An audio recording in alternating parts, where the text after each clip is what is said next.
सत्यता से व्यक्ति हर कोई भाग रहा है, हर कोई भागना चाहता है। वो ज्ञान में बहुत दिनों तक देर तक नहीं रहना चाहता है। जैसे लगता है कि उसको कुछ काट रहा हो। यदि ये बातें आप लोग जैसे ही सुनते हो तो लगता है कि हम कहाँ खो गए, किस दुनिया में आ गए। और आपको यदि आपके सांसारिक बातें बताई जाती है तो आप उसमें ज़्यादा इंटरेस्ट लेते हो, क्योंकि उसके संस्कार से तो आप घिरे पड़े हो। होता है ना। जैसे व्यक्ति अपनों से जल्दी कनेक्ट हो जाता है, दूसरे से कनेक्ट होने के लिए तो बहुत समय लगता है। दो व्यक्तियों को किसी दूसरे देश में भेज दीजिए तो सबसे पहले वो देखता है, अगर किसी भारतीय को अमेरिका में भेज दो ना, तो वो सोचता है कि कोई भारतीय मिल जाता। अगर दिल्ली वाला व्यक्ति मुंबई चला जाए तो दिल्ली वाला सोचता है कि कोई दिल्ली वाला मिल जाता। ठीक है। कोई महाराष्ट्र का चला जाए केरल में तो सोचता है कि कोई मराठी मिल जाता। समझ रहे हैं। और तो और कोई महाराष्ट्र के पुणे से मुंबई में चला जाए, या पुणे से जो है कोई औरंगाबाद में चला जाए, नासिक में चला जाए, तो सोचता है कि कोई पुणे का व्यक्ति मिले नासिक में।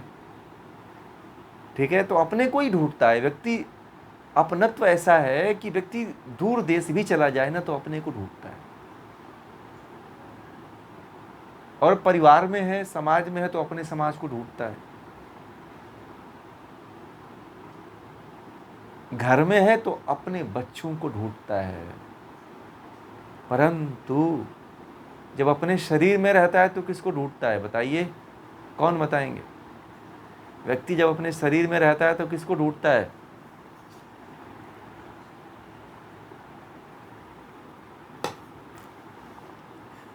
किसकी चाह में होता है फिर वो।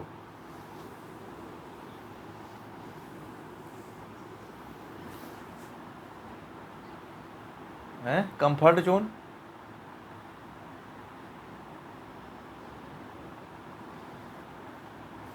नहीं, हाँ, वृत्तियों और विषयों में घूमता है। कंफर्ट जोन तो मान लीजिए वो तो एक लाइफ का पार्ट है, वो बात दूसरी हो गई। मैं जिस तरह से उदाहरण दिया उसको समझिए। मैंने क्या कहा, आप अमेरिका में चले गए तो भारतीयों को ढूंढते हो। भारत के किसी दूसरे प्रदेश में गए तो ढूंढते हो कि मेरे प्रदेश वाला कहाँ है। ठीक है, कि उससे दो चार बात हो जाए।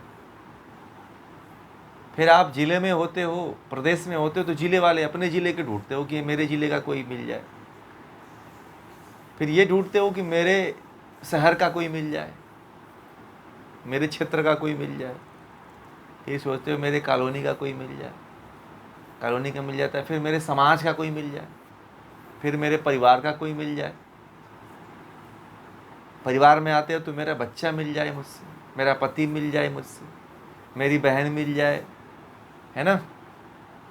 तो इस तरह से आप अब बार बार व्यक्ति जो है अपने को ही, अपने व्यक्तियों को ही ढूंढने की कोशिश करता है। कभी आप लोगों ने इस विषय पे कभी सोचा है कि व्यक्ति ऐसा क्यों करता है। ये क्या है।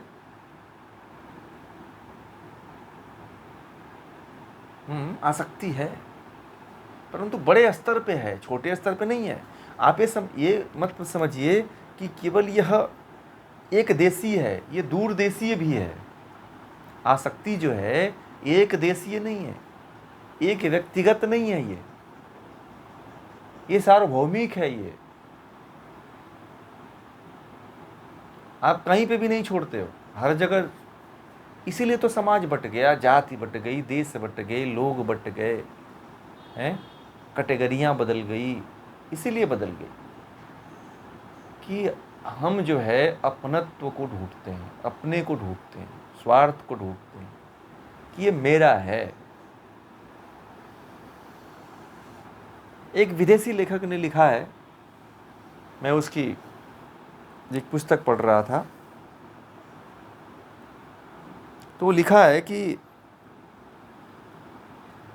एक व्यक्ति बड़ा अमीर था और उसके गांव में, शहर में एक व्यक्ति बड़ा अमीर था और उसके पास बहुत पैसे थे। और वह क्या करता था कि डेली आता था और अपने लोगों को ढूंढता था कि मेरे समाज के कौन कौन से लोग हैं, और उनको वो पैसा देता था। तो जो व्यक्ति था वो बहुत गरीब था, तो वो कहता था कि मैं जब जाता था उसके सामने तो वो मुझे नहीं देता था। वो पूछता था कि तुम कौन हो, कहाँ से हो, तुम किस समाज से हो, और मुझे नहीं देता था वो पैसे, किस शहर से।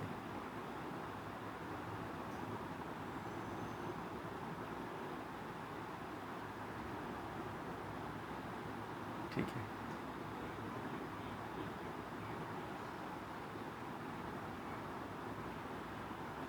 हाँ, वही बात है कि व्यक्ति ये ऐसा इसलिए होता है कि व्यक्ति के जो संस्कार होते हैं वो पूर्व जन्म से बहुत लंबे काल से चले आते हैं।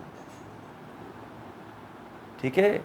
और इतने लंबे काल से जुड़े हुए हैं कि आप ये समझो कि कितनी बड़ी चेन है आसक्ति की, और उसे तोड़ना कितना कठिन है। ये तो आप लोगों को ज्ञान हो रहा है तो आप लोग तोड़ सकते हो, परंतु दूसरा कोई तो नहीं तोड़ पाएगा इसे।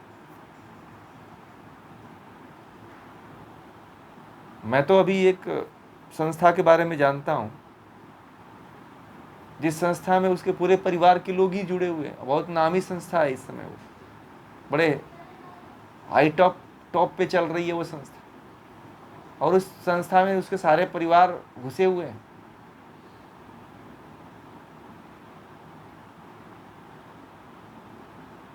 तो कहीं ना कहीं अज्ञानता के कारण वो भी आ जाता है।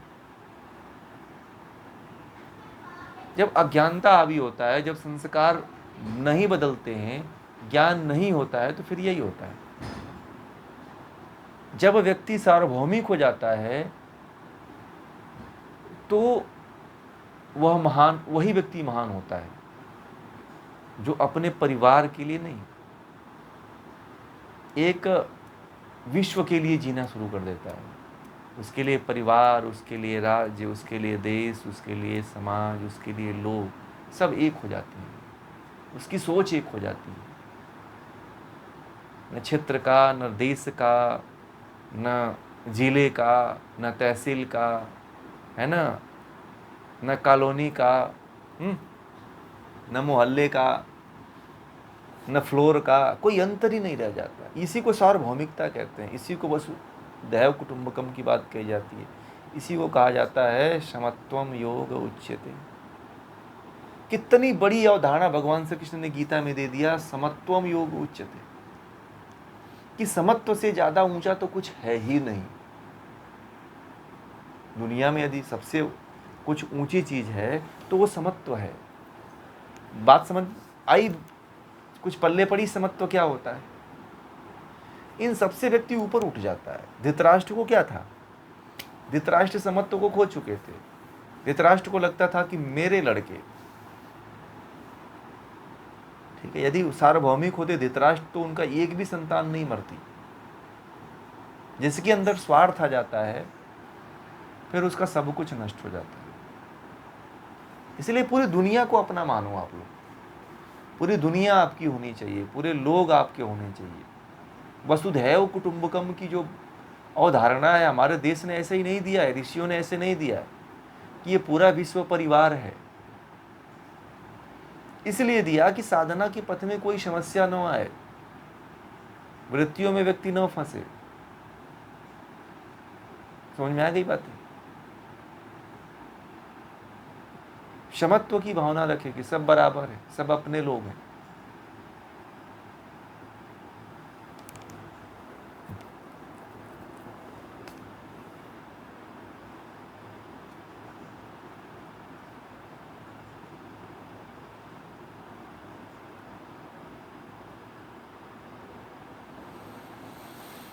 एक बच्चा है ना, 6 महीने का बच्चा है, उसके माँ बाप के गोद से आप उसको बुला के देखिए, आप उसे लेने की कोशिश करिए। 1 साल का बच्चा है, उसको भी बुला के देखिए आप कि आजा मेरे पास, वो नहीं आएगा। अभी एक वीडियो बड़ा वायरल हुई थी, एक बच्चा था छोटा सा, तो उसका माँ का साड़ी पहना कर कोई सामने दूसरी जगह खड़ा कर दिया था, तो वो किसी के पास नहीं जा रहा था, वो अपने माँ को ढूंढ रहा था। उसकी माँ पहचानता था औरतों को, परंतु उसकी माँ उसमें नहीं दिखती थी। तो ये संस्कार इस जन्म के नहीं है, वो पूरे जन्म के संस्कार बने हुए अपनत्व की भावना का तो है कि मेरा है, ये तेरा है। भगवान श्री कृष्ण के बारे में और राम के बारे में कहा जाता है कि भगवान राम जब थे तो उनकी परीक्षा लेने के लिए भगवान शिव आए, ठीक है, कौवे का भेष बना करके आए थे, कहे कि चलो प्रभु को खिला देते हैं। तो भगवान राम जो है उनके आंगन में उतरे और भगवान कुछ खा रहे थे, रोटी खा रहे थे, ऐसे भगवान राम के बारे में कहा जाता है। तो कौवा ने जो है थोड़ा सा चोंच मारा, तो भगवान राम रुक गए और उसे ऐसे हाथ दे करके खिलाने लगे, लो खा ले। उसमें भी प्रेम दिख गया। ठीक है, ये महान लोग ऐसे नहीं हुए हैं, इनको युगों युगों तक लोग ऐसे नहीं पहचान रहे, क्योंकि बचपन भी इनका सार्वभौमिक था, समत्वों की भावना थी। भगवान श्री कृष्ण के पास जब एक बूढ़ी औरत आती है बचपन में, भिक्षा मांगती है, तो नहीं वो जानते हैं कि इसमें अपना पराया कौन है, वो जाते हैं और अपने मुट्ठियों से भर करके चावल ला ला करके उसको देते हैं, बुढ़िया को। तो बचपन में भी वो चीज़ नहीं रहता, परंतु आज के बच्चों में तो अपनत्व भी झलकता है, स्वार्थ भी झलकता है। आप किसी दूसरे के बच्चे को गोद लेके देख लो, आप रोने लग जाएगा, नहीं आएगा आपके बीच में।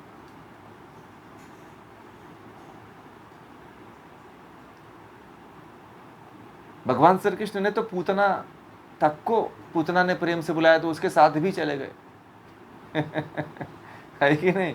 बोले चल, अब पूतना दूध पिलाना चाहिए तो उसका दूध भी पी लिए।